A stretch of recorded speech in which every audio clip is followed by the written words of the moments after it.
I first want to say sorry to you guys because I'm sure every year when seniors go on a mission trip, they said this very often, well, every time I guess, because I think I heard it at least 4 times, so.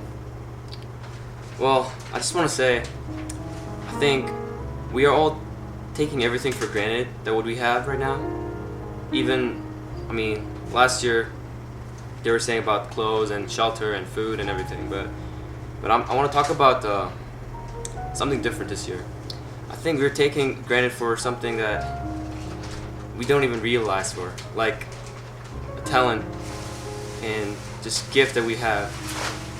Like, I was in a dance group with the kids, so I got to dance with the kids and interact with the kids, and it was a very fun time, man. And I'm just so surprised to see those kids running around and jumping around, do all these moves, and I can see their passion, like in their eyes while they're dancing. And some of the kids, they just can't afford to go to dance school or dance studios. Guys, let's be honest. If we want to do something in Lee Summit, anything, dance, you can just ask the parents, can I go to dance studio to learn dance? Sports, we have a school that we can play sports, or we can just sign up to the sports club and we can play sports. But those kids can't. They just can't do it. They want to do it, but they're just wasting their talents and what God gave it to them. And I just want you guys to pray that for them, keep chasing their dream and using what God gave it to them and reach their goal. Because some of those kids, they might end up in a jail, in a crime. They might commit suicide. I don't know. Some very bad thing could happen to them just because where they live and what they experience at home. So I just want you guys to pray. Just pray, because I think we really need to pray for this, because this is unacceptable. And you guys might think I'm stupid, but seriously, you guys will understand when you become seniors, because that's what I always felt.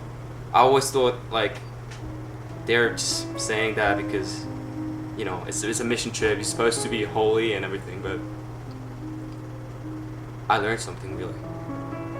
A couple weeks ago, I was looking through my filing cabinet and I found a sheet that Mr. Stam made us do in 8th grade to fill out and like make your own mission trip. And I found out, like I looked and saw, and I did Denver, Colorado to do a VBS with little kids, and I thought that was pretty cool.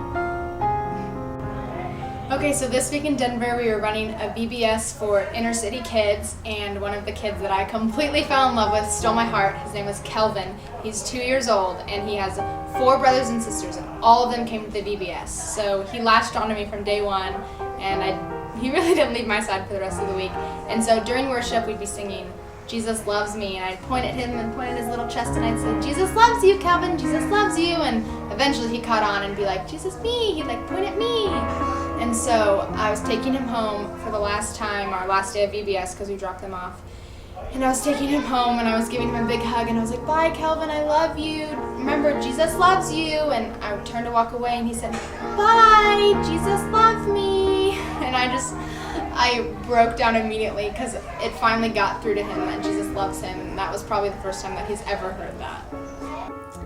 Today we were at the community center after finishing our last day at VBS, and there was a child that was there from VBS, and she was going around singing the song, I'm free to run, I'm free to dance, and I'm free to live for you.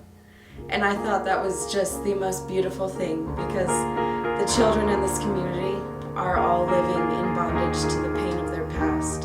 And to see a beautiful little child who has just received the glorious news that Jesus Christ has come to save her and she's free to live for him was such a beautiful thing.